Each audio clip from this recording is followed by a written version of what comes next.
Une shot, une prise, une shot.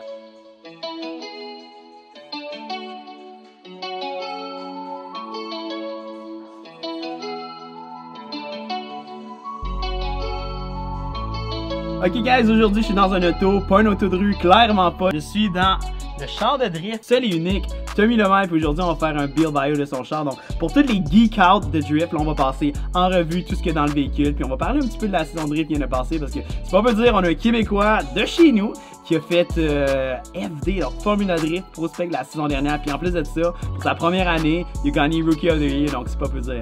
Guys, on va passer le build bio dans 3, 2, 1.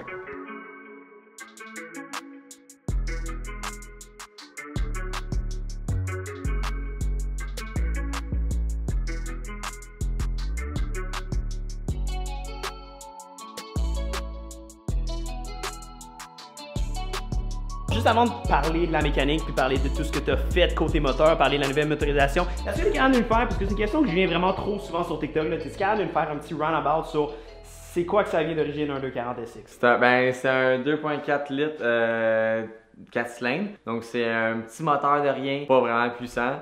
Donc s'il y en a qui aiment ça. S'il y en a qui aiment ça, c'est bien parce que t'as pas commencé à drifter avec genre un Formula Drift Spec Car. On s'entend, c'est pas rien. Mais t'as commencé à drifter avec quel châssis? Un 300 ZX, vraiment pas commun. C'est une plateforme que le monde aime pas nécessairement le plus pour aller drifter. Mais c'était ma voiture préférée. Big shout out à Joran, by the way. JDM Joe. Ouais. Fait un 300 ZX. Ouais, un 300 ZX qu'on avait swappé VQ35, donc un moteur de 350Z. Puis j'ai bien du plaisir avec ça, jusqu'à temps que je me rende compte que c'était pas nécessairement la meilleure plateforme. Puis c'est là que j'ai changé pour le 240 SX. Je m'en souviens en plus, ça c'était en comme 2015, 2014 je pense? Ouais, 2015. 2015, puis le noir, right? Ouais, exact. Parce que t'avais le orange aussi. Pour le show. Pour le show ouais. avec les sauts en arrière. Exact. Puis le noir, il y avait un wing, right? Ouais, il y avait un petit wing là, ouais, je pense. Il y a un wing, me semble. Ouais. Là, qui dit S-châssis, tant qu'à moi, dit beaucoup de numéros. T'sais, on s'entend qu'il y a des S12, S13, S14, S15, S13.5, S14.3, puis tout. Il y a beaucoup de choses, il y a beaucoup de numéros. Fait est-ce que tu veux verbaliser le tout pour tout le monde? Parce que moi, je regarde, je sais que c'est un S14.5, mais là, pour les gens qui regardent ça à la maison, ils disent c'est quoi un S14.5? Fait est-ce que tu peux mettre ça dans des mots relativement simples pour tout le monde? C'est un S14, donc la base c'est S14, c'est la génération, donc c'était juste après le S13 et juste avant le S15. Mais nous ce qu'on fait dans le monde de la drift, on aime ça souvent aller faire du mix match. Fait que là ce qu'on a fait c'est que j'ai mis un devant de S15, puis c'est pour ça qu'on l'appelle le S14.5. Donc c'est vraiment juste pour ça, donc c'est rien d'officiel, c'est plus comme ça qu'on appelle ça dans le jargon du drift. Puis je peux vous le montrer ici dans le fond. Donc il y a vraiment des ailes avec le kit Rocket Bunny qui font qu'on adapte le S14 jusqu'à un devant le S15, donc avec le hood et les magnifiques lumières du S15 que selon moi c'est les plus belles lumières qu'ils ont faites. Là. Puis pour moi personnellement c'était le derrière du S14 avec le bumper un peu coupé comme ça. C'est le race car, le flat, on voit vraiment la fuel cell, plaquage en dessous. Donc c'était un peu mon dream car. Puis après avoir eu mon S13, quand j'ai commencé la drift, là j'ai été avec le S14.5. Puis j'ai été avec le kit Rocket Bunny parce que je me suis un petit peu inspiré de Oli Bakshi's aux États-Unis qui roulait en FD. Donc mon char il ressemble un petit peu à sa voiture, mais là il est rendu avec un S15. Donc c'est vraiment rendu plus ma voiture à moi, à mon goût. Donc là, côté motorisation, sors-nous des specs. Là je vais vous le montrer. Le Big Ol' Swag. Vous êtes prêts? Damn! C'est comme les drive shafts du ciment, c'est du Bluetooth engine là, pour vrai, c'est quand même quelque chose d'insane. C'est pour le weight reduction dans le fond, ça voilà. nous enlève du poids. On a changé le moteur, donc c'est plus le petit 4 cylindres, c'est rendu un V8. Fait que c'est un LS3 Supercharge qui fonctionne au nitro. Donc un moteur qui est plus du tout d'origine dans le fond, qu'on a vraiment monté au max. Puis que maintenant il développe 850 wheel HP et 890 livres de torque. Fait que c'est juste assez pour rouler des MCC et Formula Drift. Maintenant là le moteur est au rebuild parce qu'on est dans la off-season. Donc on est en train de rebâtir ça. Puis cette année on change des petites affaires sur le moteur. Donc on veut vraiment changer le Supercharge pour avoir un Supercharge plus gros. Donc en ce moment j'ai un LSA qui est un 1.9 dans la grosseur du Supercharge. Puis on aimerait ça aller avec peut-être un Magnuson ou un autre marque qui va peut-être plus être un 2.6. Mais là, ça serait le temps d'aller peut-être chercher, si on veut peut-être toucher le 1000 HP, ça serait le temps d'aller chercher un plus gros Supercharge. Le fameux 4 digit, le gros 1000 HP. Exact. Nice. Le nitro, on avait un 150 shot de nitro qui nous donnait environ ça, un 150 HP, peut-être plus 100 HP. Puis ça, ben, c'est juste le petit kick de plus là, quand on en a besoin. Ça piste pour avoir plus de grip. Donc ça, c'est encore mieux là, pour être capable d'aller à côté les plus vite. Fait que là, la grosse question, c'est est-ce que le nitro, c'était genre un bouton sur le volant à la Fast and Furious?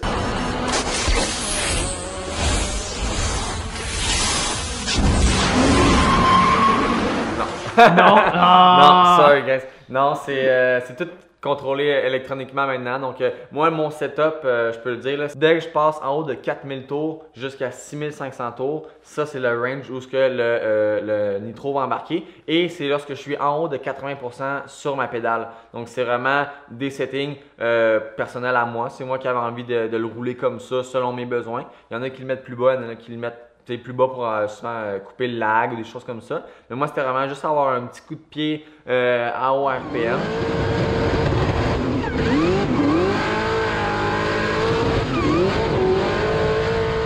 Ton par haut que tu portes le LSA d'origine qui venait dans les. Parce qu'il vient de quoi? Il vient d'une Camaro SS. ZL1. Les ZL1, ok. Ouais, exact. Le moteur est bâti pour environ faire 1200 HP. Fait qu'avec son 800-900 HP en ce moment, on est vraiment fiable. C'est ce qui nous permet d'être capable d'être performant dans les grosses courses. Là. Il y en a qui essaient de faire ça plus compliqué, qui veulent tout le temps aller chercher une recette un peu plus différente des autres. Mais honnêtement, au niveau où on est rendu dans le drift, moi je pense que le but c'est d'être le plus simple possible, avoir le plus gros HP possible, puis d'être capable d'être le plus fiable parce qu'au final, tu veux pas que la voiture elle brise la piste, tu veux pas que les gars aient à sortir le moteur en 2 runs ou changer des pièces. Fait que tu veux vraiment garder ça le plus simple pour que ça soit le plus performant. Ok, je peux pas dire que je suis un expert de drift, l'expert de drift il est juste là ici derrière moi, c'est Tommy, mais c'est une question que bien du monde se posait. Moi j'ai une question, je sais pas. Pourquoi ça c'est là et pas en avant? Ça étant Radiateur. exactement, il y a un petit délai, c'est pas grave. Donc Tommy, est-ce que tu veux nous expliquer ça? Yes, il y a 2 raisons. Donc la première raison, c'est une question de poids. Donc en mettant le radiateur dans la balise, ben, on sauve beaucoup de poids sur le devant. Donc nous, on veut le poids le plus possible sur l'essieu arrière pour avoir un maximum de grip. Et l'autre raison, c'est aussi pour la chaleur. Donc en ayant le radiateur dans la balise, on augmente la quantité d'eau qu'on peut avoir dans le système de refroidissement. Donc la voiture elle va être plus froide automatiquement. Donc avant que j'ai mon setup dans la valise, je pense que j'avais tout le temps la température à 200, 205, 210. Puis maintenant, j'ai de la misère à aller chercher mon 190 de température tellement que c'est efficace. Fait que ça, c'est vraiment bon. Puis, ben, comme je dis, le poids, ça nous permet d'aller chercher un meilleur poids en arrière, donc une meilleure balance avec le véhicule.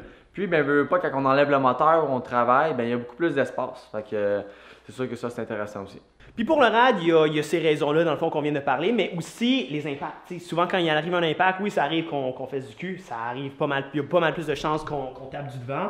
Donc, tu veux pas scraper ton rad, puis tout ton système d'eau, puis tout ton système de refroidissement dans ton auto. Donc, et dans l'arrière, tant qu'à moi, c'est un petit peu plus simple, ben un peu plus simple, un peu plus safe en fait, je te dirais, puis ça donne plus d'espace pour, là, si on est supercharged, est-ce que tu roules avec un intercooler ou tu roules un water air intercooler ou un air to air?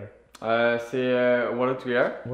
Fait que j'ai un petit radiateur en avant que lui, il s'est fait bardasser un peu. Ouais, c'est sûr que c'est mieux d'avoir le rad dans la valise, mais en avant, c'est ça. Ça arrive qu'il y a des impacts, fait que c'est sûr que le moins possible de stock en avant, c'est l'idéal. Sinon, en arrière, qu'est-ce que tu as d'autre? Est-ce qu'on peut lever le hatch? Ouais, on peut montrer ça. Là, regardez pas, je l'ai pas encore lavé, là, mais... Mais c'est sûr que ça, c'est l'endroit où il y a le plus de poussière et le plus de gomme de tire qui s'accumule. Ouais, make sense. Fait que ces tires-là, gracieuseté de la dernière journée à Icar et du dernier round aussi. Ouais, exact. On a des souvenirs là-dedans. Là. On a des souvenirs qui viennent des States. Ouais. Mais sinon, la plus grande question qui revient sur quand on ouvre la valise dans ma voiture, c'est qu'est-ce que c'est que ça? Ça ici, c'est une Icebox. Dans le fond, c'est pour refroidir justement l'IAT, donc le Intake Air Temperature, pour le Supercharge, parce qu'on est tellement surexploité au niveau du Supercharge que souvent, ça devient trop chaud. Donc là, qu'est-ce qu'on fait? C'est qu'on a une boîte ici avec un radiateur à l'intérieur. On remplit ça de glace, la glace qu'on achète au dépanneur. Puis l'eau elle circule dans ça, donc ça nous fait un grand circuit d'eau. Donc automatiquement la température de l'IAT est meilleure, puis ça nous permet d'être plus performant. Puis ça, à toutes les 2 runs, il faut changer la glace. Fait que c'est sûr que c'est de l'entretien. Mettre de la glace là-dedans? Ouais. Straight up, genre tu t'en vas au dépanneur, je veux de la glace. Moi c'est pour ma bière, mais toi c'est pour ton supercharge. Ouais, fait qu'aux courses, on a un gros cooler pour la bière, puis 2 gros coolers pour la glace pour la voiture. Ah ouais. Je savais pas que. Je savais pas qu'on met. Tu sais, j'ai déjà entendu on met de la glace sur le moteur parce qu'il est chaud, mais pas quelque chose que tu mets littéralement de la glace dans la box.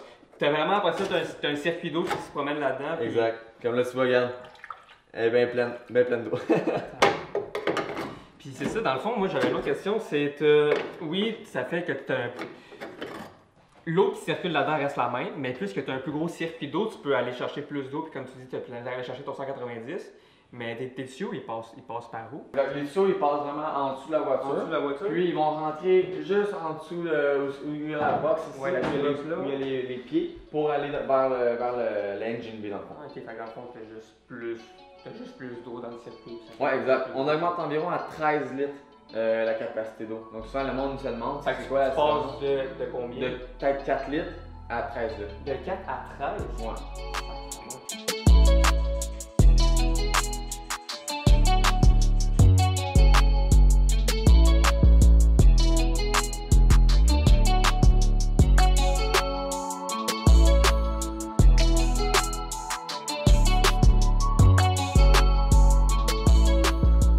Pit crew, ça ressemble à quoi? Dans le meilleur des mondes, t'as combien de personnes avec toi? Qu'est-ce qu'ils font? Puis qu'est-ce que ça te prend, autre que l'argent, pour opérer une bébé comme ça? Pit crew, je te dirais l'idéal, c'est peut-être d'avoir 6 ou 7 gars avec toi. Il y a le spotter qui est tout le temps là. Donc le spotter, lui, c'est lui qui est dans la tour, qui me parle dans mon casque avec mes écouteurs. Puis ça, c'est vraiment un coéquipier clé. Là. Sans le spotter, je ne pourrais pas rouler parce que lui, il va vraiment aller me dire tous les détails. Fait que c'est comme dans les films, tu sais, le gars avec les écouteurs là, qui jase, t'es dans le char, puis là, genre, le gars fait ok. Puis tu sais, dans Cars, c'est genre le char bleu. Là. Puis là, il est là, puis là, il jase, puis là, ok, c'est ça, c'est le spotter, ça. Ouais, exact. Okay, le spotter, lui, c'est ça qu'il fait. Fait que ça, c'est bien important. Tu as tout le temps le chef d'équipe. Le chef d'équipe, c'est lui qui va aller un petit peu encadrer tout le monde, être sûr que tout le monde fait la bonne tâche, qu'il n'y a rien qui est oublié sur la voiture. Exemple, la glace, la catch-can, l'huile, les pneus. Il y a beaucoup de choses à aller voir avant une prochaine run. On met aussi de l'éthanol. L'éthanol, ça consomme tellement vite qu'à chaque 2 runs, on remet un 10 litres d'éthanol. C'est ça, c'est des choses que le chef d'équipe va regarder que tout se passe bien. 2 mécaniciens au moins. Parce que les 2 mécaniciens, eux autres, ben, ils sont là pour faire les boat checks, voir s'il y a un bris sur la voiture, changer les pneus. Donc ça, c'est vraiment important. Puis on a souvent un gars qui est là pour l'entretien aussi esthétique. Donc veut pas la voiture, on roule au niveau professionnel. On a des commanditaires qui mettent leur nom sur la voiture. On veut que ça soit beau. Ben il faut qu'il y ait quelqu'un qui est là pour vraiment entretenir la voiture au niveau esthétique. Puis aussi que quand les gars vont travailler sur la voiture, les mécaniciens, ben il faut pas que ça soit sale puis dur à défaire. Si c'est de la mécanique propre, c'est plus facile puis c'est plus efficace. Donc c'est plus performant. Fait qu'exemple, toi, tu fais une run, puis là tu perds un bumper ou un panneau, c'est ce gars-là qui va s'occuper justement de des bumpers supplémentaires. Puis... Ouais, on a des bumpers de plus, on a des pièces de plus aussi sur place, puis ben on a nos meilleurs amis, les tie wraps, qui sont là pour nous aider. Shout-out au tie wrap. Ça change pas qu'on est grassroots, qu'on commence à drifter. Les tie wraps, ça va devenir vos meilleurs amis. Si vous commencez à travailler dans les véhicules, vous travaillez pas sur des Lamborghini, I guess, là, au moins que vous êtes propriétaire de tout ça. Là. On en a des tie wraps. Mais ouais, on en a des tie wraps, là. Non, ça fait partie de la game. Ils sont là, sont fiables, ils tiennent, puis... Ouais. Si on est capable d'avoir une voiture qui a tout le temps des panneaux neufs, qui a tout le temps... qui est tout le temps propre, mais je veux pas, ça change aussi l'image du drift. Parce que je côtoie beaucoup de gens qui font de la drift grassroots, puis que ça leur dérange vraiment pas l'esthétique de leur voiture. Puis c'est correct parce qu'ils sont là pour avoir du fun, pour drifter tout. Mais ça reste que l'image du drift à long terme, si on veut l'améliorer, ben faut quand même qu'on essaie d'avoir des voitures qui ont l'air professionnelles. Parce que si le NASCAR ou la Formule 1 ou peu importe le type de course a tout en l'air plus propre et plus professionnel que nous, mais la drift ne va jamais être considérée autant importante. Pourtant, c'est le sport en ce moment qui a le plus grande évolution, qui a le plus grande prise de marché en ce moment. Fait que c'est sûr que c'est important, je pense, qu'on rende la drift professionnelle puis plus propre. Tu sais, le NASCAR, ça a peut-être au-dessus de 100 ans, mais le drift, ça a commencé dans les années 2000. Là. Fait que c'est sûr qu'il faut laisser le temps d'évoluer, mais je pense vraiment que c'est là-dedans qu'il y a l'avenir. C'est un peu pour ça aussi que j'ai fait mon académie drift avec la drift. J'ai aussi fait ma carrière avec la drift, c'est pour l'avenir, dans le fond. Puis avant que les Keyboard Warriors s'enflamment en commentaire, là, quand il a dit début 2000, ça a été super populaire à partir des années 2000. Parce qu'on s'entend, c'était underground, mi-80. Ouais, exact. Au Japon, exactement. Mais le Formula Drift, c'est 2004. Tes pompes à gaz, est-ce que, par cœur comme ça, t'es capable de dire ils ont combien de LBH? 480. 480, les trois, là, on en a deux là. Ces deux-là. Ces deux-là, ok. Celle-là ici, c'est une plus petite, là, juste pour amener l'essence, l'éthanol à la surchain. Make sense. Puis, l'éthanol, c'est qui l'a fourni? BP Fuel. BP Fuel. Puis, est-ce qu'il y a cet éthanol spécifiquement un numéro? C'est du X98 éthanol. Puis avec ça, on a réussi à faire une saison beaucoup plus fiable, plus de puissance. Donc quand on a fait la différence entre le 94 de Petro-Canada à de l'éthanol BP Fuel, on a gagné environ un 70 HP. Puis on a aussi été chercher un refroidissement de moteur qui était quand même assez apparent. Fait que je te dirais que ça a fait une bonne différence. Parce qu'en général, c'est ça. Le ratio, oui, ça coûte plus cher, oui, ça sent excessivement bon, mais c'est aussi, tu vas énormément descendre tes températures. Parce que c'est un gaz qui va brûler pas mal plus froid, fait que ça, c'est comme sensationnel. Mais, je te dis tantôt vite fait, côté essence, là, 2 runs, c'est combien de litres d'essence? Écoute, on met 10 litres à toutes les 2 runs. 10 litres d'essence, puis... Je sais que le 94 il est cher de ce temps-ci, comme une S74, une S78, là, le litre de X98 ou le gallon, mettons, c'est... Va falloir que tu aies ça Internet. Moi, je sais que c'est cher. Personnellement, de mémoire, ça va être un facile 3$ le litre. Sûrement. Je peux dire des chiffres, mais je pense pas que c'est les bons chiffres. Là. Je pense qu'un baril de 200 litres, c'est autour de 700 à 900$ là, peut-être. Mais... A lot of money! Puis là, on a dit 10 litres par 2 runs, fait que 10 litres par battle, si on veut. Là. Ouais, exactement. Fait qu'une fin de semaine de course, ça c'est le cas que le monde me demande souvent, c'est environ 100-120 litres pour une fin de semaine. 120 litres. Puis, on n'a pas encore parlé de ça, on va parler de prix, parce que c'est sûr que ça va vous intéresser en commentaire, là. Mais on va parler des pneus, on va parler de bien d'autres affaires. C'est pas donné la drift, du moins pas la drift à ce niveau-ci, parce que oui, il y a moyen d'aller drifter dans les événements ouverts à tout le monde, les événements publics sont pas chers, on s'entend qu'il faut quand même un minimum de... C'est le petit 20$ chez Icon. Ouais, il y a ça. C'est pas mal ça. C'est 65$, là, la drift. Ah ouais, c'est 65$? Ouais, c'est 20$ l'entrée pour quand t'es n'importe qui, genre? Ouais, pour le drag. Ouais, pour le spectateur. Mais, fait que non, c'est ça, c'est chiant. On va en parler un petit peu plus en détail tantôt parce que ça, j'imagine, c'est un détail que vous voulez savoir. Vous voulez savoir un peu plus avant la fin de la vidéo. Là, parlons suspension. Donc, on va se dire, les drift cars ont un alignement assez particulier. Souvent, le camber, le monde dit qu'il n'y a pas de grip, il n'y a pas de traction, etc. Mais, puis ils ont beaucoup d'angles aussi. Tout ça, ça vient pas de rien. C'est pas fait par magie, c'est pas juste pour le style. Donc, peux-tu parler un petit peu de suspension en général? Ouais, donc au niveau des kits d'angle et kits de grip à l'arrière, donc c'est tout sur du FDF. Donc c'est la compagnie qui me supporte dans mon programme qui nous fournissent dans le fond les kits d'angle et les kits de grip. Donc ça c'est des kits en aluminium forgé, puis ça va aller chercher jusqu'à environ 72-73 degrés d'angle avec la voiture dans le fond. La drift, au niveau que tu fais, là, on s'entend qu'on arrive dans un bank, t'arrives pas dans un bank en pont de deuxième vitesse. Là. Non, c'est ça. On drift tout le temps moi je drift tout le temps en quatrième vitesse. Côté transmission, j'ai fait le changement cette année. J'ai passé d'une TR 60-60 qui est une transmission de Camaro SS qui est une 6 vitesses. Puis là, j'ai fait la transition à une vraie transmission de course qui est la Dogbox GSR 4 vitesses. Donc c'est encore en H pattern, c'est pas séquentiel. Mais la grosse différence, c'est qu'on est rendu avec ce qu'on appelle les Dogbox dans la transmission. Donc il n'y a plus vraiment de synchro. C'est pour ça que quand on part sur la grille de départ, souvent on entend le gros.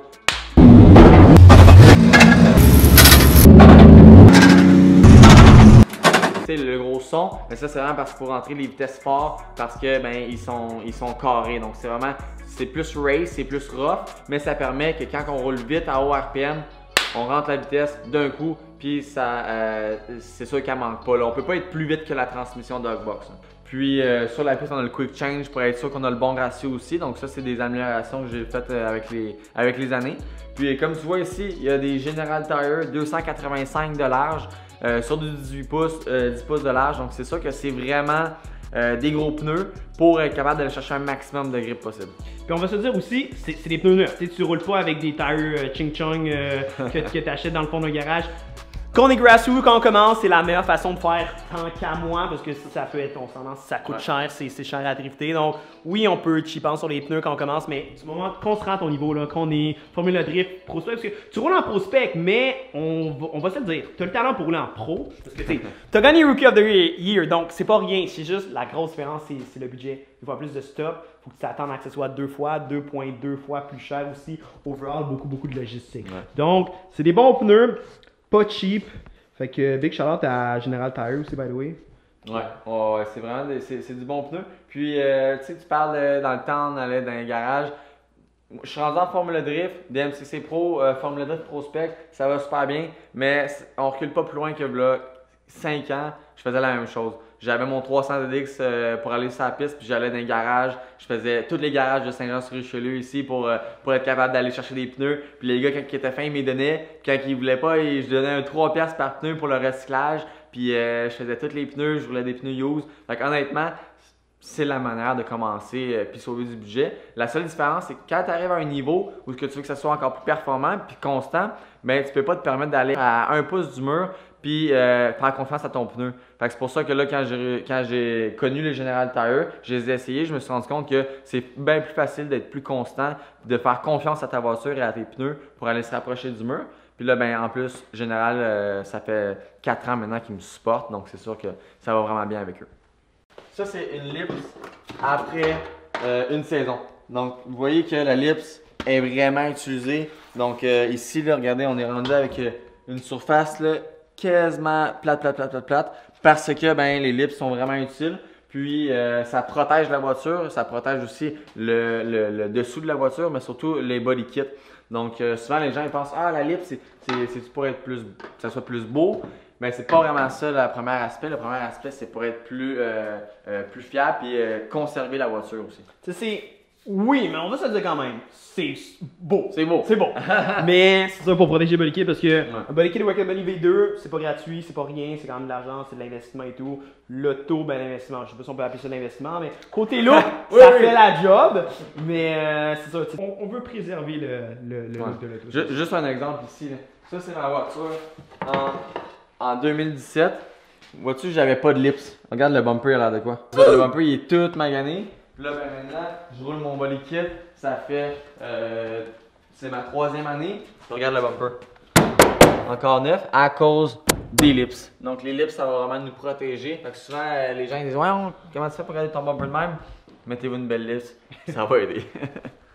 Donc, investir quelques centaines de dollars pour un beau kit de lip en avant puis sur les côtés, ça peut sauver un bumper qui vaut aussi beaucoup trop cher. Ouais, exactement. Makes sense. Cette année, je suis vraiment content d'avoir mis mes mags Fast Wheel en blanc. Puis c'est encore une fois un partenaire extraordinaire. Ça fait 5 ans que je suis avec Fast Wheel puis qu'ils me fournissent ça. Je rentre dans des murs, je fais des wall taps avec les mags. C'est rare que ça brise, mais quand que ça brise, j'en ai d'autres de spare. C'est vraiment des bons mags. Puis c'est des mags qui sont ultra légers, contrairement à ce qu'on peut penser. Donc un mag, là, ça peut être environ 18 livres. Là. Donc c'est sûr que c'est vraiment des mags qui sont lightweight. Puis ça me permet sur la piste d'être plus performant aussi. Là. Puis 18 livres, on se dit, c'est 18 livres pour des 18 par 8,5, 18 par 10. Ouais. Puis en avant, tu roules quoi? 18 par 9. 18 par 9. C'est quand même mini, c'est vrai. Tu me disais que tu avais du 2,95 en arrière, fait que c'est ça, c'est... Ouais. Mini tire. Non, justement, derrière les tires, on a des freins. Puis on a comme un caliper de plus qu'un char de rue. Ouais, donc ça c'est pour le handbrake, donc le frein à main hydraulique. Donc ça c'est comme la belle grosse barre qu'on voit dans la voiture. Donc tu vas pouvoir montrer ça tantôt. Quand on tire sur ça, ben, c'est comme si on faisait sur une pédale à frein, mais qui va barrer seulement les roues en arrière. Donc ça c'est sûr que c'est assez intéressant. Ça nous aide à initier une drift, donc ça va barrer les roues en arrière. Mais c'est aussi quand on est en train de drifter, donc pendant qu'on est sur la piste de côté, on va juste tirer le frein à main, puis ça va nous permettre d'aller éloigner la voiture par en arrière. Donc c'est vraiment quelque chose qui est un peu plus technique, mais ça va nous permettre de jouer avec le positionnement de la voiture. C'est vraiment à cause que le frein à main va travailler la suspension qui va nous permettre d'éloigner la voiture vers l'extérieur de la piste.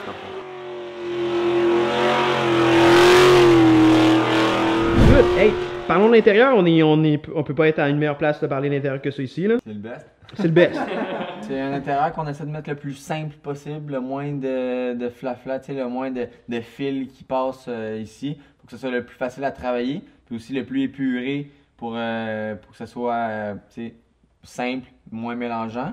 Donc il y a mon frein à main qui est un outil assez important. Donc le frein à main, c'est lui on en a parlé, qui va aller barrer mes roues à l'arrière. C'est un frein à main FDF, le même distributeur, le même fabricant dans le fond qui fait mon kit d'angle et mon kit de grip.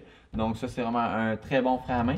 Il y a mon volant qui est mon quick change, donc il est assez serré. C'est un volant OMP Deep Dish 350 mm avec un quick release qui est le... C'est-tu le OMP? Ouais, c'est le OMP. C'est le MPP. Moi, je connais ce quick release là. Oui, je sais. Ouais. Le monde achète, j'ai rien contre ça, ils achètent des Hub Energy qui sont très bons, ils achètent des Quick Release Energy ou je vois sinon des... Anyway, il y a plein d'autres marques là, très bien. C'est pas le petit Quick Release avec les splines ou les Sparko qui sont chers à 200$. Là, on parle de mémoire, là, on parle de 800, right? Ouais. C'est ça. Le Quick Release à 800? Oui, on a le Quick Release à 800$. Ouais, donc ça, c'est un investissement que je me suis dit, il faut faire l'investissement. Il n'y a rien de pire pour moi, là, ça m'écoeure quand il y a un petit lousse dans le volant. Puis là, j'avais essayé les énergies, les autres, c'est pas pour dire qu'ils sont mauvais, c'est correct, mais parce que il y a un petit lousse tout le temps. Exact, parce que dans le fond, ceux à billes, ils vont créer un petit lousse où c'est quand même tight game avec le temps. Puis encore une fois, comme je dis là, au niveau où est-ce que tu roules, on s'entend, tu veux que ça soit tight, tu veux que ça tienne. Ceux avec les splines, il y a je pense que c'est les lifelines qui sont soudés sur la colonne. Ouais. J'en ai essayé un, c'est vraiment bien. Lui, j'ai pas conduit ton char, mais je me suis assis dedans, j'ai tourné et tout, puis c'est vrai que c'est très tight. Une belle pièce d'or machinée, ouais. Mais oui, 800$, puis je pense que j'ai déjà vu en rabais à comme 780$. Fait que, si vous voulez acheter genre the top of the game, c'est peut-être pas utile parce que oui, il y a des pros qui roulent avec des Energy. Ça, c'est peut-être Tommy qui fait un peu sa princesse. Mais pour ça, là, je suis 1000% princesse aussi. J'ai un Energy dans un de mes véhicules, puis quand tu essayes cette affaire-là, c'est no game. Fun fact avec ça, quand tu le mets, il est tellement stiff que quelqu'un qui c'est la première fois qu'il vient pour l'enlever, il est pas capable de l'enlever, il tire de même, puis il est comme ouais, ça s'enlève pas ton volant. Puis je dis non, mais c'est parce qu'il faut que tu forces un peu. Il est tellement stiff qu'il faut y aller vraiment avec genre de la force. Puis souvent en course, ben quand tu sors, soit t'es excité ou peu importe, ben quand tu y penses pas de forcer fort, tu viens pour l'enlever, puis t'es comme voyons, il s'enlève pas. Fait que là, ben finalement, je suis comme je le laisse là, puis je fais juste sortir tellement que je suis excité, puis je vais m'en aller vite. Mais ouais, c'est ça. Au final, c'est juste pour dire que c'est vraiment un quick release qui est super stiff, puis qui est quand même assez dur à enlever là. C'est pas tout lousse là. Est-ce que tu te l'es déjà mangé dans le front? C'est la question, hein? Si vous avez regardé mon story Instagram, le pas long, j'ai fait exactement oui, cette erreur-là. Je l'ai vu! Ouais, mais c'était pas avec mon véhicule, c'est parce que mon volant, comme je dis, il faut vraiment forcer fort pour l'enlever. Fait qu'il faut y aller avec l'élan. J'embarque dans le NASCAR à mon père.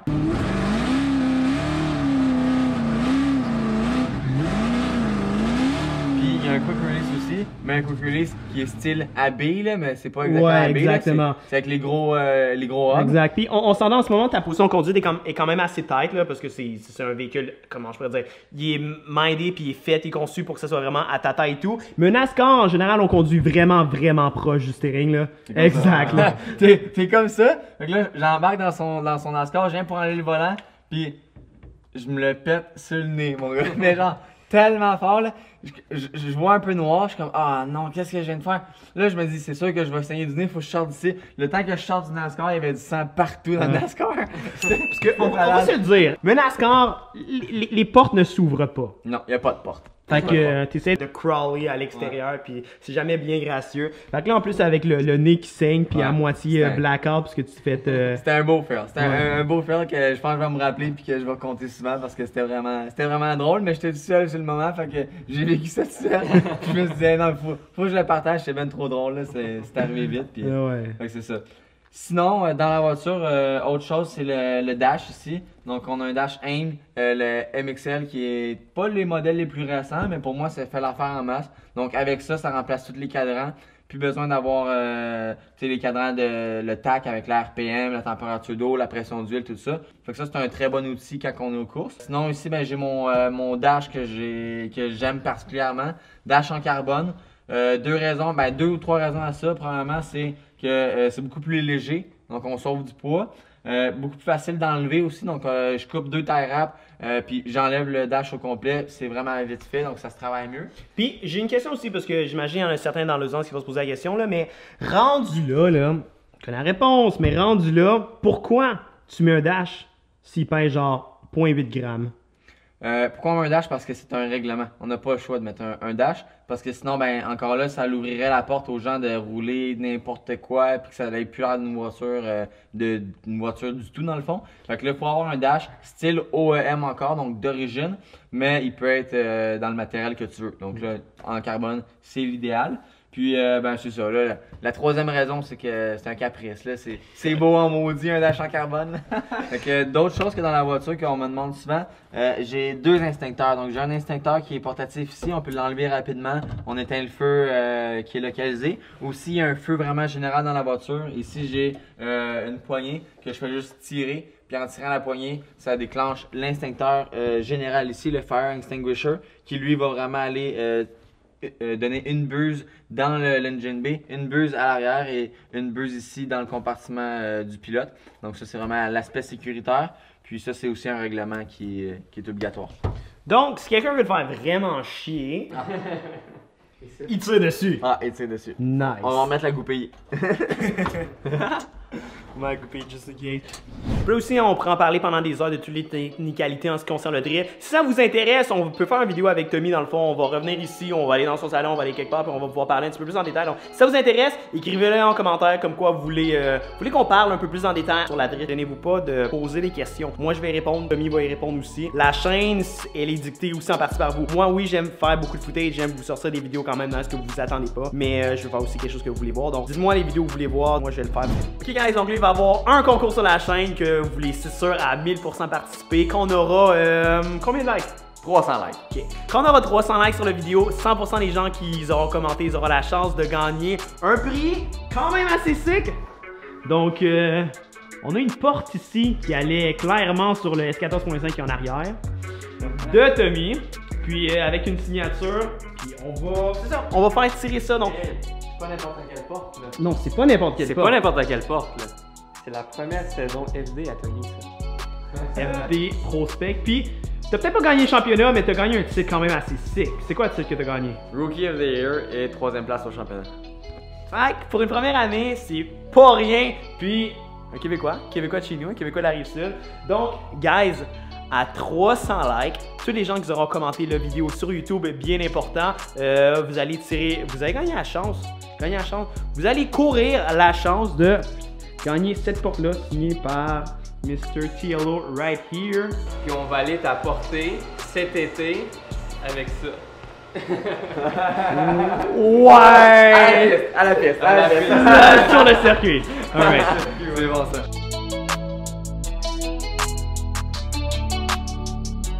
La fête à Yann! La vidéo est pas encore sortie, mais vous allez le voir éventuellement.